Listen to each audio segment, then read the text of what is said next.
Welcome to my classroom. In this fuel cells and batteries courses, we have been discussing about batteries in this module 4, and we have seen how the lithium-ion batteries work. So what is the reaction that is taking place during charging and discharging cycle in the lithium-ion batteries in the previous lecture, right? So there is a problem associated with it, right? So why, first of all, why we have started with these lithium-ion batteries is that we have seen that there is a continuous depletion in fossil fuels and there is a need for renewable energy sources. And in this regard, there are a lot of energy storage devices or energy conversion devices have come into pictures. In that regard, these fuel cells, batteries, and supercapacitors are important, right? And with respect to these lithium-ion batteries also, we have seen that it is having a very high energy density. Okay, so it has a good high energy density. Okay, but the problem associated with it is the power density is low, which means that the charging and discharging rate is slow. Okay, so whereas if you look at the case of supercapacitors, so they are a very high power density, which means that the charging and discharging is like spike very quickly. They're able to do at least 10 times higher than the lithium-ion battery. So supercapacitors are known to have a power density 10 times more than that of batteries, like lithium-ion batteries particularly. Okay, so with respect to lithium-ion battery, we are having high energy density and low power density, whereas in supercapacitors we are having high power density and we are having low energy density, right? So there should be a trade-off between these two to be successfully being used, whether it is supercapacitor or lithium-ion batteries. There is a need to bring in a balance between these energy two, that is the energy density and the power density. Okay, so here comes the importance of novel development of novel nanostructured materials, which can be used as the electrode materials, either in the case of cathode material or in the anode material. So that will help us to address the issue of bringing in a balance between energy density and the power density, because right now we are having high energy density, low power density in case of lithium-ion batteries, and high power density and low energy density in the case of supercapacitors. So the material that is to be developed using these nanostructured materials have to address, either in case of batteries or in supercapacitors, we need to have a good balance between the energy density and the power density. Okay, so in this lecture, we are going to introduce you with some interesting materials, like what is a functional material or advanced material, smart material. Okay, so then we will slowly get into materials or cathode or anode materials for lithium-ion batteries or supercapacitors. Okay, ready? Ready? Functional nanomaterials for energy generation and energy storage devices. So to start with, advanced materials.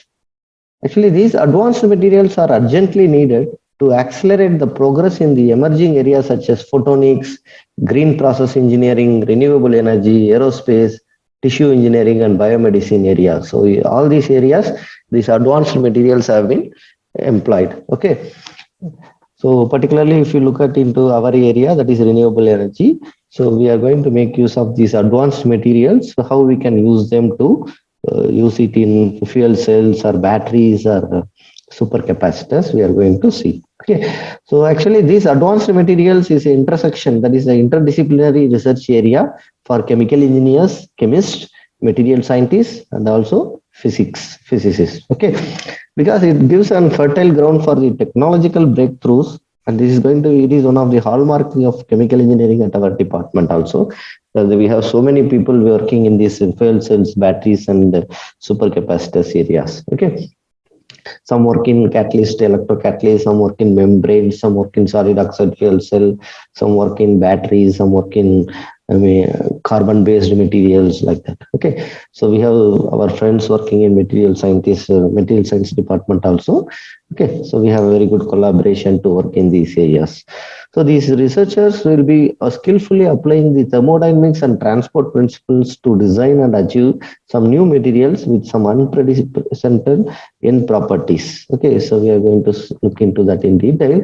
So these, if you look at some of the innovation that have been made in these advanced materials, include some glassy liquid crystals, vapor deposited polymer films, electrically responsive liquid crystal flakes, hydroxy apatite, thin films for bone healing and self-stretching polymers. That's why even in biomedical applications also such advanced materials are being employed. Okay, so if you are looking to work in these areas, we have students as well as faculty, we have some quality laboratory facilities, and even if you want to work in computational areas, that is, you want to do modeling work also, if you want to do Monte Carlo simulations, and if you want to do some physical characterization, so we do have facilities in our department and at the central facility also.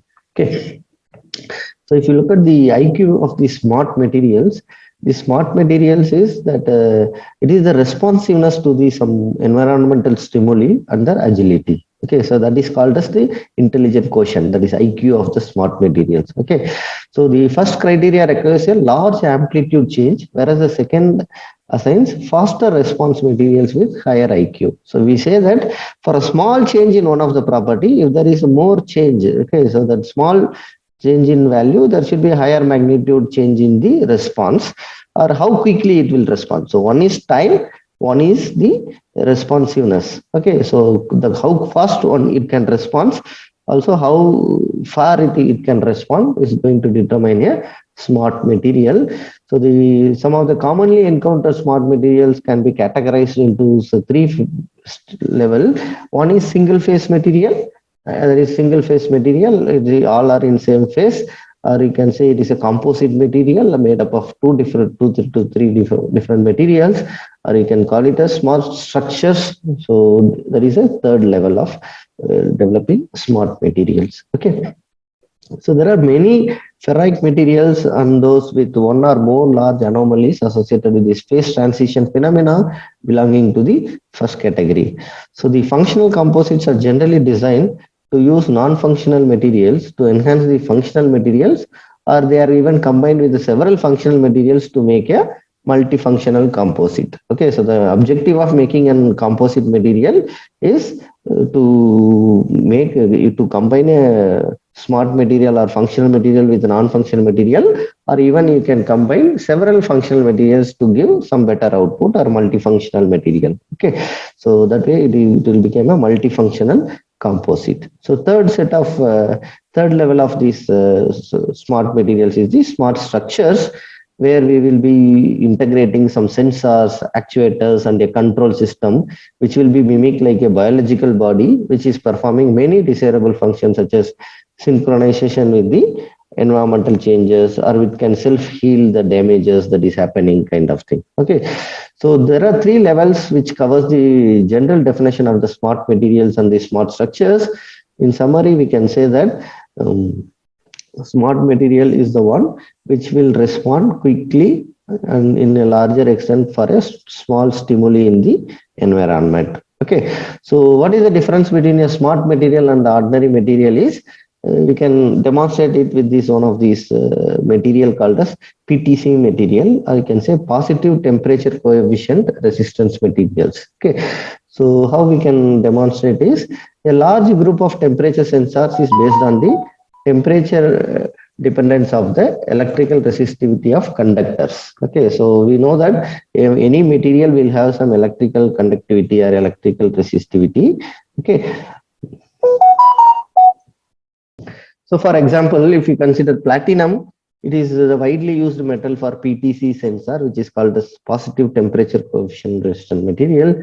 So what happens is this resistance rises constantly with increase in temperature.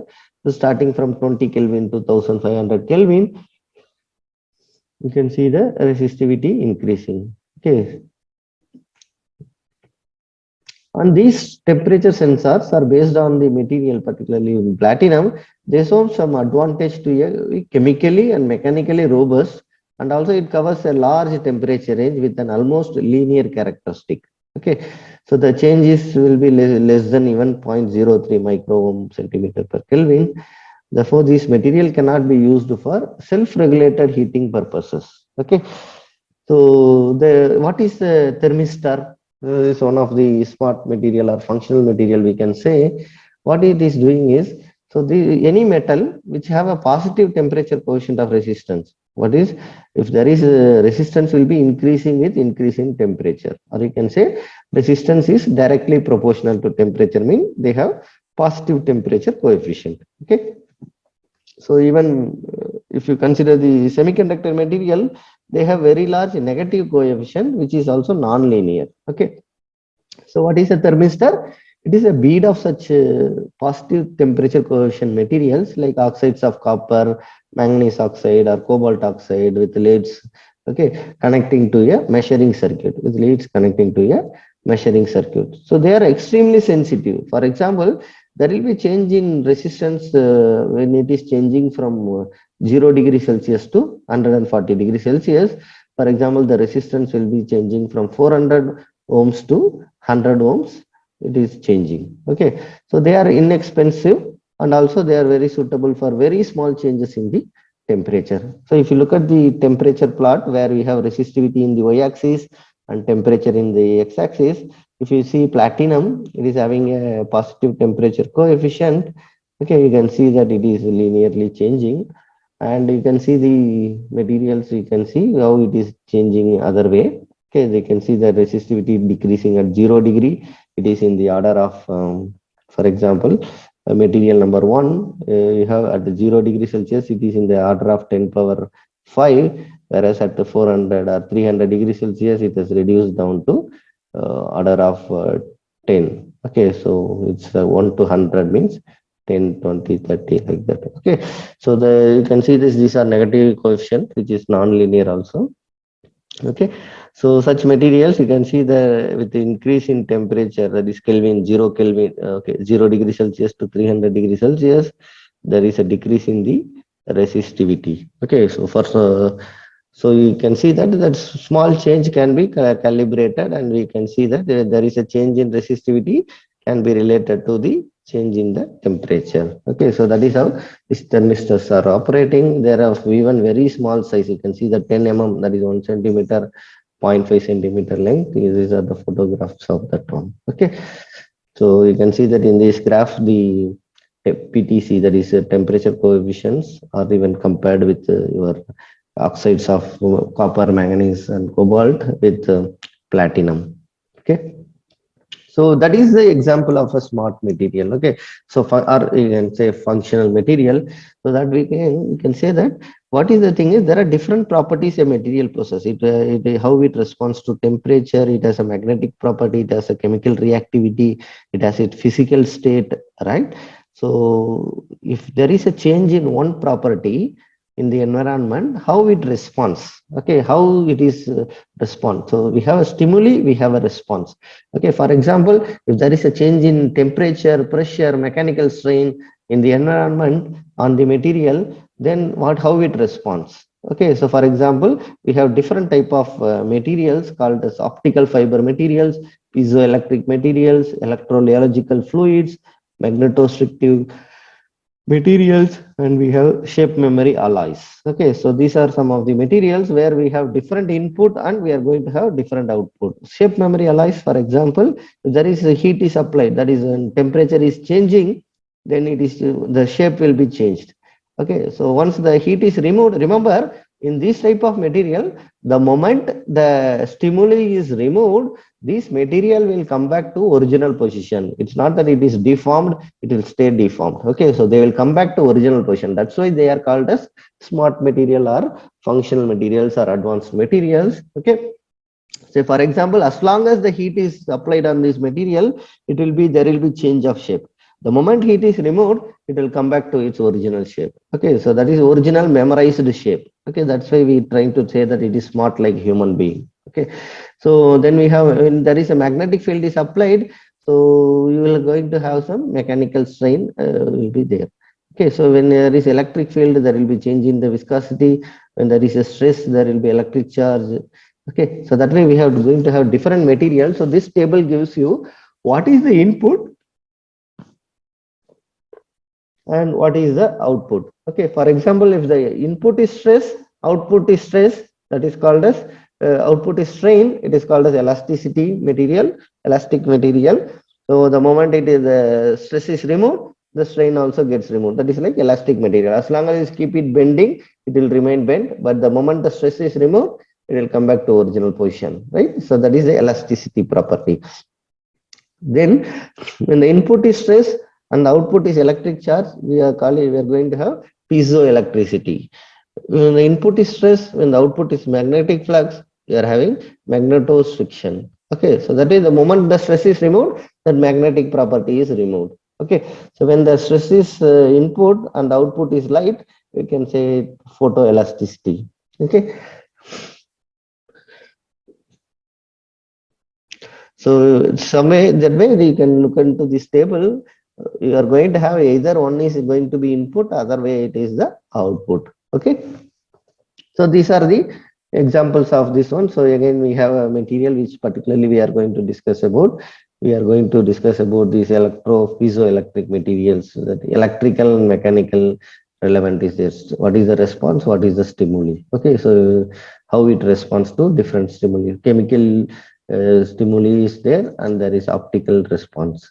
Okay, or optical, chemical, like that we have different combinations. Okay, so these are some of the examples. For example, when the external stimulus or humidity, like this you can call it as hydrogels, right? So what it happens, it will able to absorb the water and swelling will happen. So the moment water is removed, then it will become to original position like this. Okay, so in presence of magnetic field or in temperature positions, what you can see, the material can deform in its shape, and the moment this magnetic field or the temperature is removed, they will come back to original position. And there are some materials that it will assemble into something new position in presence of change in pH or in presence of light. So the possibility is that the material will self-assemble into a different shape, and the moment the stimuli is removed, it will come back to its original position like here. Okay. So there are different classes of smart materials which can respond to different type of stimuli, including heat, moisture, light, electricity, and magnetic fields. So you can see that one here. We have materials called as hydrogel, which will absorb water. When moisture is coming into picture, it will absorb the water. The moment it is heated, the water will be released. Okay, so that way we can even have some electro-responsive hydrogels. Thermal expansion, phase transformation can be considered high thermal expansion materials, shape memory polymers, or shape memory metals, or we can have shape memory alloys. Then we have shape memory polymers also coming into picture. Okay, so even we have magneto materials. Okay, so all these cases we have smart materials. So this name smart is came because these materials like piezoelectric, electrostrictive, and magnetostrictive materials, but they are far from satisfying the diversified needs of smart structures. Okay, smart material is different, smart structure is different, because smart structure needs multiple functions. Okay, so most of these natural materials also have some limited amplitude in the response, and they have to be operated in a limited temperature range. So one could, however, use some of the chemical and mechanical engineering to create smarter materials, and we can tailor make the properties for a particular smart structural design. So that is where the chemical and mechanical engineers have a role to play in this research area. Okay, so one of the main method to use this chemical engineering is we want to introduce some doping elements. And non-stoichiometric doping proved to be effective in creating the instabilities in the material, so that we can generate some larger responses and making the material more smarter. Okay, say for example, the lead zirconate lead titanate solid solution (PZT) system is one such successful example for the role of chemical engineers in creating the smarter material with more response. Okay, so you can go read about this PZT system. Okay. So what we are able to do is we use some material to increase the piezoelectric property of the PZT system. So even in this engineering of smart composite and smart structures, so we have the design philosophy is to use some non-functional materials to enhance the ability of the functional materials through redirecting the force, and to make multifunctional composites by combining the abilities of several functional materials. Okay. So that way, this field of smart materials and structures is interdisciplinary in nature between the science and technology, and which will combine the knowledge of people from physics background, computational science. We need people from mathematics background, chemistry people, computer science people, and material, electrical, mechanical engineering. That way, it is a more interdisciplinary area. If you want go from just preparing a smart material into making a smart composite, okay, so or smart structures which will do multiple functions. So that way, it will implement a human creativity and innovative ideas to serve the human society for making tasks like making a safer car. We want to make a more comfortable airplane, self-repairing water pipe, like that. Okay, so these smart structures can help us to control the environment better, and it can increase the energy efficiency of the electrical storage devices. Okay. So in future, we are looking to have, with the help of these miniaturized devices such as electromechanical devices, we expect to see several smart structures which can be able to effectively communicate directly with the human brain. Okay, it's not that it will show you some alarm, you human will look into it and respond. There will be a directly we want to send a signal to our brain. So that is the target. Okay, so that way, even with including biomedical devices, we want to develop several materials, so that's why the role of different knowledge people from science and technology is required. So because there is a lot of demand for smart structure, right? So we have seen that even in cars, some of the car, they make cameras, all that rear cameras come into picture. But what we want to have is a car. We don't need a driver. You sit in the back seat and the car will take care of the situation. It will observe the camera, it will record, and it will see that the road is gap is there, either that the car can go or there is some obstacle, slow down, stop it, right? Take diversion and take us to the desired destination. Okay, so that way, without driver, can we have a car? Yes, that is possible with the smart materials coming into picture. That's where the role of all engineers are coming in. What is the role of computer science people? So that way, signal has to be processed, right? So that way, we have different people. So that way, the imagination of scientists is unlimited. We can expect to see some smarter materials and structures being developed in the futures. Okay, and that's how this field is a multidisciplinary one. Okay. For example, one of the smart material which have been used as a commercial level, we might have experienced it is the smart materials which have the properties which can change reversibly. That is, it can change easily, but then it can easily change back or come back to original position depending upon the changes in the surroundings. So here is an example. We have a material called as thermochromic pigments, color pigment, paint industries, chemical engineers, chemical industry. We are going to have everything painted, right? As either it may be a protective painting or aesthetic painting. We always do painting or coating, coloring, everything of the, even including our home wall, house walls, building walls. We need coloring, right? So there we are having this smart material coming into picture. You can see that material called thermochromic pigments. What they do is they change color at specific temperatures. Okay, so examples include this color changing novelty mugs, color changing spoons, battery power indicators, and forehead thermometers. Okay, so how they work? When the cup is empty, it looks colorless. But the moment the hot water, milk or coffee is poured onto it, the color changes. It's not because coffee is added to it. It is the heat with which the coffee is poured into it. So it is only responding to the change in the temperature of its environment. So the mug is white when it is at room temperature. When a coffee at some 40 to 60 to 70 degrees Celsius is being poured into it, then the color is changing. So that is a color changing mug. That is called novelty mug. Even commercially, you might have seen that Virat Kohli cup was given for the boost or something, right? What happen in that?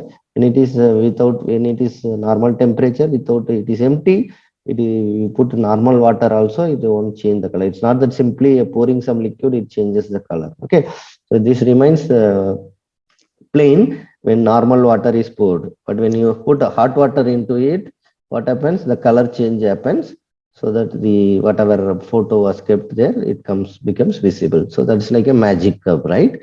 I hope you might have seen this in the advertisement, at least if you have not come across. And we have seen the cooling glasses are very common material we might have come across. Okay, so these photochromic pigments, what they do, when they are exposed to light, they change their color. So this can be used in our clothing also, right? But it is most commonly found in lenses for the glasses, which will darken when it is exposed to ultraviolet light, which means that these glasses will act like sunglasses on sunny days. but quickly change back to normal gases when the lenses are no longer sunlight. Okay, so that way this becomes a cooling light, cooling glass, or it is normal glass. It depends upon the temperature, or whether you are inside you are working in sunlight or you are working inside the home. Right? I hope you might have seen that color changing glasses being owned by the actors in the movies also. Okay, so coming to some technical part of this, so we have a shape memory polymers. What is that? Shape memory polymer is a polymer which can bend out of its original shape, and then it will return to its original shape when it is heated back. Okay, so that is one of the applications. So what is where and all we can use this type of materials in sports equipment such as helmet, gum shields, or car bumpers, because if somebody hits it, car bumper will get a change it, right? The moment you hit it, it will come back to its original position if there is a minor collision. So that way even medical switches can be there. No, they can be self-tightened as the wound heals. So that way, it has a potential applications in mechanical part, transport vehicles, car bump, or even your sports equipment that you are wearing. So where because you are getting hit, the helmet gets changed in shape, right? A dump on the thing comes, so we can hit it to get back to its original position. So that way, when you make with this shape memory polymer, when you heat it, it comes back to its original shape. Okay. So that is a potential application of shape memory polymers. Or you can look at these shape memory alloys. What they do is these shape memory alloys are mixtures of metals that will return to its original shape when it is heated. Okay, so it will come back to its similar original shape. Okay, so this type of smart materials can be used in the sports equipment, car bodies, as well as in the medical applications such as surgical plates for joining the bone fractures. What happens when once the alloy is warmed by the body, it applies to a greater tension than the normal plates, so which will allow for faster healing also. So for example, this nitinol is a shape memory alloy of made up of nickel and titanium. Okay, so that's where these many material scientists are nowadays working in this type of shape memory alloys. As a chemical engineer, we can also work in these areas to do some good work, which can contribute, which can help people to get healed. Accident, they got their accident, there some material plate has to be metal plate has to be kept in that place. When you are using these shape memory alloys, that will help them to recover. If it is 6 months, they can recover in 3 months also, right? So that whereby we are saving the life comfort of the people when we do research in these areas. And one of the daily use application of these smart materials is this one. You can see these hydrogels. You might have seen that the hydrogels can absorb up to 1,000 times their own volume in the water. So what happens once the water is absorbed, it can release it to, and till they are getting dried up, it will slowly release the water. So that's why when you want to have an in-house plant where you are out of station for some days, you can keep the plant in hydrogels or keep hydrogel and pour the water. So it will slowly release the water to the plant. Once you come back, you will still see the plant is okay, right? So there are several applications other than this plant. We have applications of hydrogel. Artificial muscles can be made. Hair gel can be made. Nappies of baby nappies are made. Okay, and magic expanding snow can be made. Okay, and if you are adding this type of granules of hydrogel, it will help to retain the water for plants. Okay, so these are some of the potential applications of hydrogel, and not limited to this alone. Okay. So coming to our energy area of using these functional materials, we have already seen these fossil fuels as have been completely depleting. Okay, so even we have seen that global energy mix in 2012, which was saying that the energy has been mostly dominated by the sources like coal, natural gas, and oil, which is around 87%, which means that 87% of energy is being produced only through the fossil fuels. Okay, so we want to increase the contribution of these things, right? Renewable energy sources. So that way, this International Energy Agency, they are having a scenario from 12 to 17 billion ton of oil equivalents in the time period of 2009 to 2035. Okay. So if you look at India, India was the third largest consumer of petroleum products and crude oil in 2015, and we are the third largest net importer of crude oil. See, our economy is still based on this crude oil, And the petroleum products, even though we have decided to move to away from this crude oil based economy to hydrogen based economy. Okay, so still we are having a roadmap which is getting delayed. Okay, so the Indian energy demand is keep on increasing with at a rate of 6.5 percentage per year. By the 2040, the Indian oil production is predicted to remain steady, while the oil demand is predicted to increase up to 7.5 million barrels per day. But do we think we will able to import that much? We see the thing, right? So because we have seen that we are importing the oil, right? And you have seen that in 1990, the import was around only 43 percentage of the total requirement. But nowadays, our total requirement, 75 percentage is being imported. Oil import is there. So we have to indigenously generate energy. So for that, we have to work more towards the renewable energy sources. So we are either in case of production or the consumption, we are being there in third largest consumer of petroleum products, third largest importer of the crude oil, which needs to be reduced. Okay.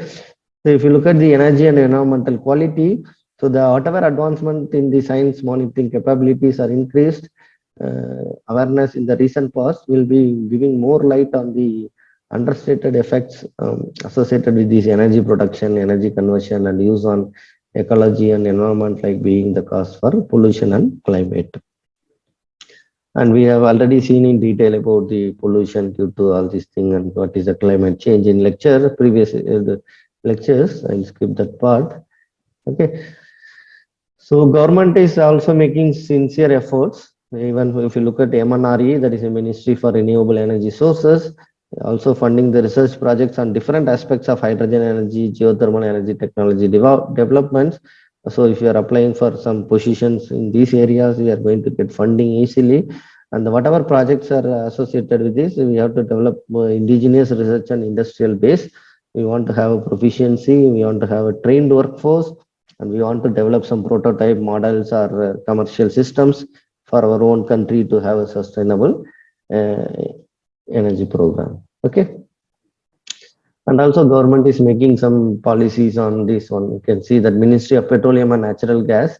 So they made a policy like biodiesel purchase policy, which was brought into action in 2005, which will enable the oil companies to purchase the biodiesel so that they will be blending the biodiesel. 5% blending with the diesel is being allowed. Okay, so there is a further steps also being taken to increase that, because as long as the government funds the project, then only student will be able to work, either it is MTech project or a PhD work or industrial research project. So government should promote that, so that the government is doing sufficiently funding, sufficient funding is being provided, so that we are looking to have some more amount of renewable energy sources. For example, you can see that we have India is having a target of 16,660 megawatt of renewable energy installed for that year. Now we are around to have established 100, 60, 10 and 5 megawatt of solar, wind, biomass and small hydropower plants. We want to have with a target of generating around 175 gigawatt of clean energy by this year 2022. Whether we are able to achieve it or not was a big question, which is a separate topic to be discussed. Okay. So what is the potential of in the megawatt? You can see that contribution, waste to energy is there, biomass is there, solar energy, wind energy, like that we can go into and produce energy. Okay, so this is the Indian scenario. In these past 3 years, if you look at the renewable energy capacity installed in India, we are having wind energy. You can see there was an increase, blue color, no? So you can see the graph. In this year 2018, there were some installations. Again, there was a dip. Now recently in 2021 and 22, wind energy installations have increased. If you look at solar energy, so there is a continuous steady increase in this one, because we are generating more graduates in solar, MTech in renewable energy sources, power systems, like that. Okay, so they are becoming entrepreneurs and they are going in to install solar power plants every building also. Okay, so then you have biomass. You can see that it is at the bottom of the table. You can see that there is a very slow increase, or it's staying at least flat, right? So which needs to be increased. energy based on biomass, because in our country we have diversified biomass resources. So that is the reason for that one. Okay. So all on the small hydel, you can see that one. Okay. So this is the situation. So with respect to years, past 3 years, we can see that only with respect to wind energy, there is increased installations. Others are being flat. Okay. So which needs to be changed. So if you look at coming to research area of these functional nanomaterials for energy storage and energy devices, the research in this period from roughly 2000 to 2020, we have seen nanotechnology is being considered as a powerful tool for the host of processes in the support of efficient energy, sustainable energy conversion, storage, and conservation also, which includes in terms of tailoring the interaction of light with the materials and enabling the processing of low-cost semiconductors into devices such as photovoltaics. So making more efficient photocatalysts for converting sunlight into chemical fuels, or even we are developing new materials and membranes. As I told you, there are several faculty in our department. We are working in materials as well as membranes for particularly fuel cells or polymers, flow batteries, and then supercapacitor applications. Okay, so all these fuel cells or batteries are supercapacitors. So we are going to have some nanomaterials which can be developed. Okay, or even new membranes can be developed. Even in incorporation of nanomaterial into the membrane is also a good research area people working on. Okay, because we know that this nanomaterial or nanotechnology is playing a very important role in converting the chemical fuels into electrical energy, or in reverse, electrical energy into chemical fuels. So thereby uh, improving the energy and power density in the batteries, nanotechnology is playing a major role, improving the efficiency of the areas from displays and solid state lighting to thermoelectrics and the friction. And if even nanotechnology is playing its role in developing some clean technologies for wastewater treatment or even drinking water treatment for that sake. We have advanced oxidation processes, we have nanotechnology, nanomaterials being employed, we have several hybrid processes, we have sonochemical processes, okay, we can use to treat the wastewater. Among that, electrochemical technology where anode cathode material can be developed for wastewater treatment is also one of the major research areas people are working on, because that does not produce the electrochemical technology. Electrochemical wastewater treatment does not produce any byproducts, because even if you use biochemical method, for example, biological remediation or biological wastewater treatment, there will be bagasse or waste will be produced, which needs to be further disposed of. That problem is not there associated with electrochemical wastewater treatment processes. Okay, so that is also one of the research area where student can look into work on. Okay, then we have self-cleaning processes or self-cleaning paint. You have seeing advertisement in TV nowadays, no? So self-healing paints or self-cleaning paints are there. Even in ship also, it is very difficult on the while it is traveling in the ocean. If some small hole has taken place in the paint, if you are making some smart coatings, it will automatically close the gap. Okay, so that the corrosion does not take place in the seawater. You know that in seawater the pH is around 3.5 to 4.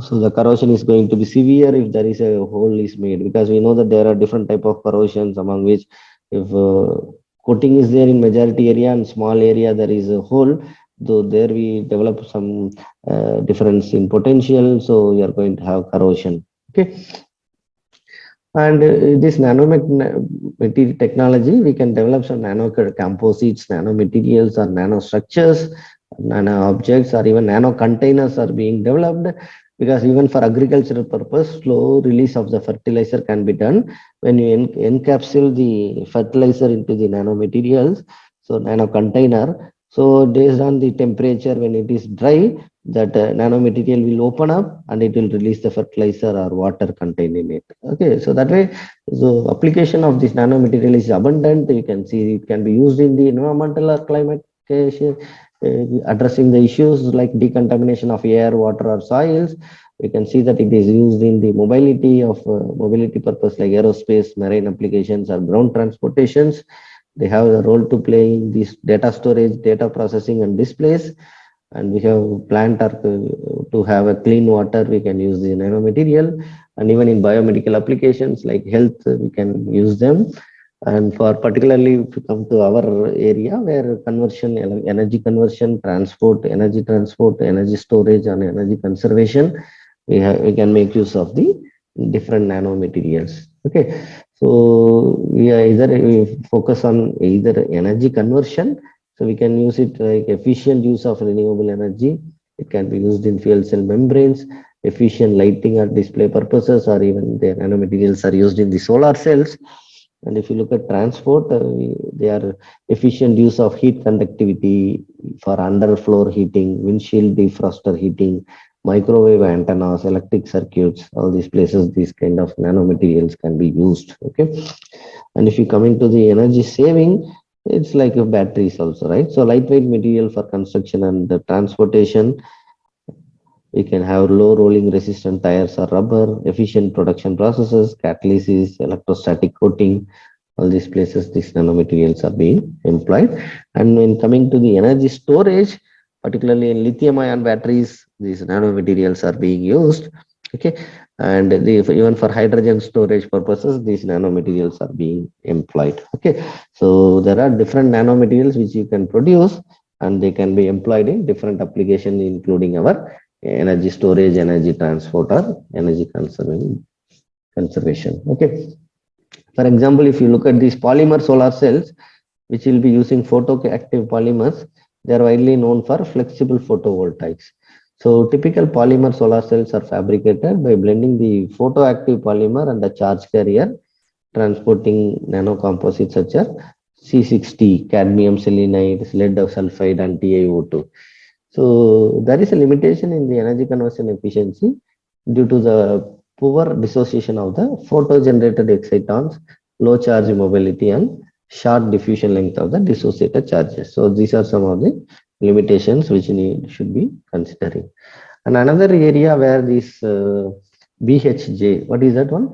So the power conversion efficiency of this bulk heterojunction BHJ solar cells can be improved by adding an additive that facilitates the separation of the photo-generated exciton and transport of the dissociated charges, thereby preventing the recombination of electron and holes. So there are very few studies are being reported in the improving these BHJ solar cells, performance of the BHJ solar cells using the additives. So that way you can consider looking a research career in this area. Okay, so how to improve the performance of the bulk heterojunction solar cells by using the additives. Okay, even there are very low reports on the utilization of metal oxide nanocomposites to enhance the performance. So that way, using a metal oxide nanocomposite as an additive for this improving the performance of BHJ solar cells is one of the research topic we can consider working on. Okay, so the typical structure of a solar cell, we'll have a cathode, ETL, active layer, which acts like a donor or acceptor role, HTL, and then we have anode. Okay.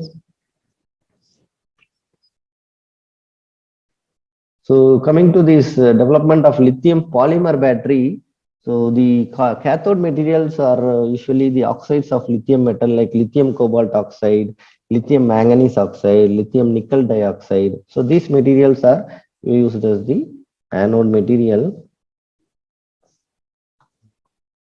Sorry, these are used as cathode materials for lithium ion batteries. So what is happening, we have seen that what is happening during charge and discharge cycle. Okay, so usually these materials are preferred materials: lithium cobalt oxide, lithium manganese oxide, lithium nickel dioxide. So if you are making them in nano size, and also we can make anode material, which is usually made up of graphite, which again also working is going on in the silicon, using silicon. And generally electrolyte that is being used in the lithium polymer batteries, ethylene carbonate, diethylene carbonate, propylene carbonate, and polymer gel electrolytes. Okay, so even some of the solutes are added to the electrolyte mixture to enhance the conductivity, like lithium hexafluorophosphate. So when you add this material into the electrolyte, we are having some enhanced conductivity. Okay. So that way, development of lithium polymer batteries are being done. And if you look at this polymer gel electrolyte, which we have seen here, what is that polymer gel electrolyte? They have some advantages. Okay, what is the advantage? Gravimetric and volumetric energy densities are high. They have some low self-discharge rate. They can operate over wide range of temperatures, which can arrest the electrolytic leakage problem.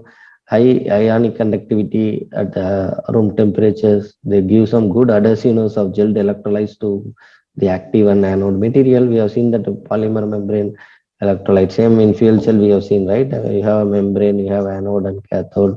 A sandwich is being done, right? So that makes us the MEA, membrane electrode assembly. So that way, here also, when you are using such material which is incorporated with the materials mentioned here, okay, lithium hexafluorophosphate kind of thing. So you can see the performance. That is like, what is that? It will be allowing the more ions to post. So we have seen the mass diffusivity, right? Meter square per second is the unit of diffusivity. We have seen diffusion law in mass transfer, right? So diffusivity, how it is changing, you can see that lithium oxide PEM, lithium carbonate PEM and simple PEM.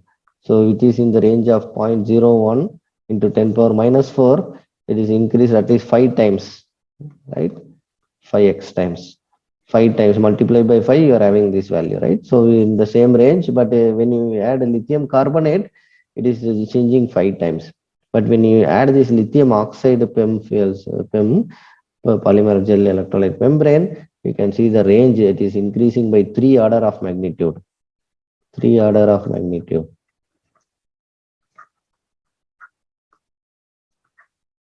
Right? So 3 orders of magnitude means what? 1000 times. 10 means 1 order of magnitude. 100 means 2 orders of magnitude. 1000 means 3 orders of magnitude. Okay, so 1000 times it is changing. There is a change in the diffusivity. Okay, so that is the role of these advanced materials in your lithium ion batteries or other applications also. Okay, and we have another area which is called as bacterial cellulose. It is a nano candidate for the energy storage and the energy conversion. What does this bacterial cellulose?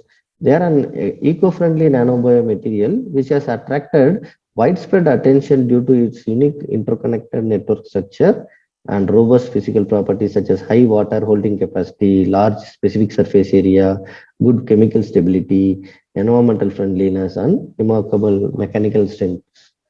So these fascinating features makes this BC, that is bacterial cellulose, an ideal candidate for fabricating highly versatile three-dimensional carbon nanomaterials, which can be serving as a tunable flexible scaffold material. Okay, and you can make even hybrids with conducting polymers like polypyrrole, polyaniline, polythiophene, and its derivative materials. They are some of the conducting polymers because of the lightweight, cost effectiveness, and ease of synthesis, controllable electrical conductivity, and environmental stability.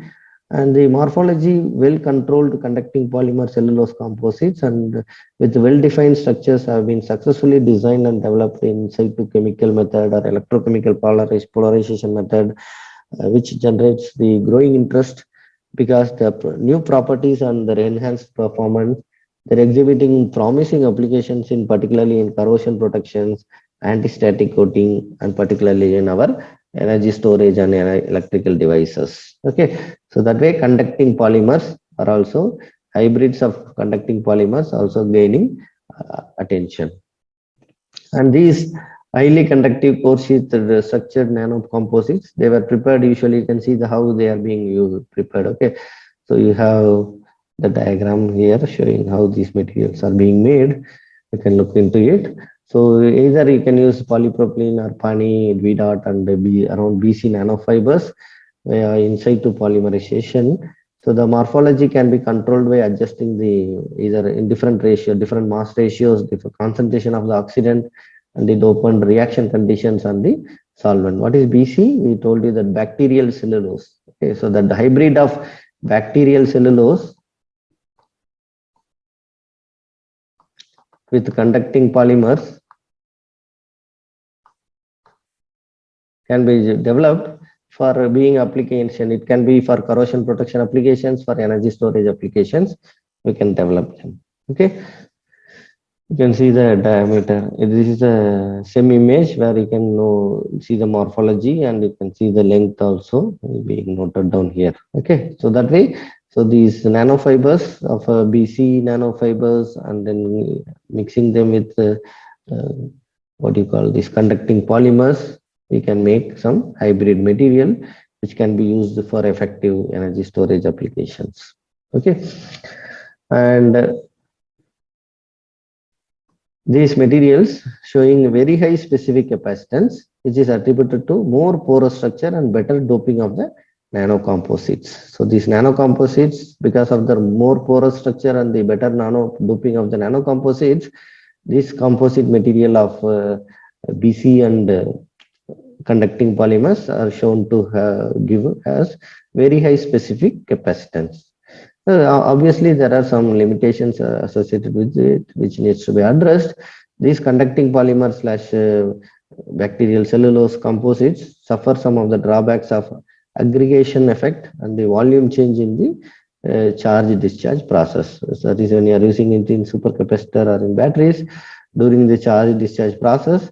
This water, because whenever you are using incorporating nanomaterials, when these nanomaterials are incorporated, they tend to agglomerate. Okay, say for example, it is like uniformly distributed. During operation, what happens if all get agglomerated? All these side it goes and agglomerate here. All these go and agglomerate here. So that way, it is not doing the uniform duty here, right? So that's the problem associated with this one. So obviously we have been improving from materials, nanomaterial, from one-dimensional material to two-dimensional materials to three-dimensional materials. So different nanomaterials are being prepared, and this nanostructuring is becoming a key in controlling the electrochemical performance and exploiting various charge storage mechanisms such as surface-based ion adsorption, pseudo-capacitance, and diffusion-limited intercalation processes. So the development of these new high-performance materials such as redox-active transitional metal carbides, MXenes, with conductivity exceeding that of carbons, and other conventional electrode materials by at least an order of magnitude, that is 10 times at least. Okay, opens the door to design of current collector-free and high power next generation energy storage devices. So that is the future, because nowadays we are able to do 3D printing, electrospinning to make different materials. Okay, so we can do 3D printing on that. So the combination of these nanomaterials in the hybrid architecture such as carbon silicon and carbon sulfur, together the development of versatile methods of nanostructuring will overcome the challenges related to large volume change, typically for alloying and conversion materials. So these examples will indicate that the nanostructured materials and nano-architectured electrodes can provide solution to design and realize high energy density, high power density, and long-lasting energy storage devices. Also, this future is enabled by the nanomaterials, particularly the hierarchical functional nanomaterials have important applications in the fields of new energy and environment because of their performance advantages based on the coupling and collaboration of multi-level structures. You can see different structures. Even when I did my PhD, I was developing material with this kind of structure with copper oxide. Okay, so it is a microporous. It is in millimeter, micrometer level. The structure is like this. When you go to nanostructure material, because even I did with the thermochemical method. So what we do is we keep it in a container, Teflon coated stainless steel container, and keep it in oven for a particular temperature for overnight 24 hours. Instead of material being formed like this, you are going to have a flower structured material. What is the difference? For the same volume, same mass, you are going to have more surface area. So that is the difference, right? And there is more surface area, there are more active sites available, or if it is reaction, more chemical reaction will take place, right? If it is adsorption, we are going to have more adsorption taking place.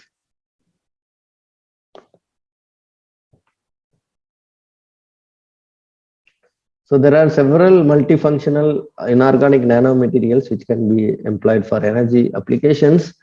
So these multifunctional materials are type of materials based on the system, material-based system that are designed to perform multitasks via a judicious combination of various functions.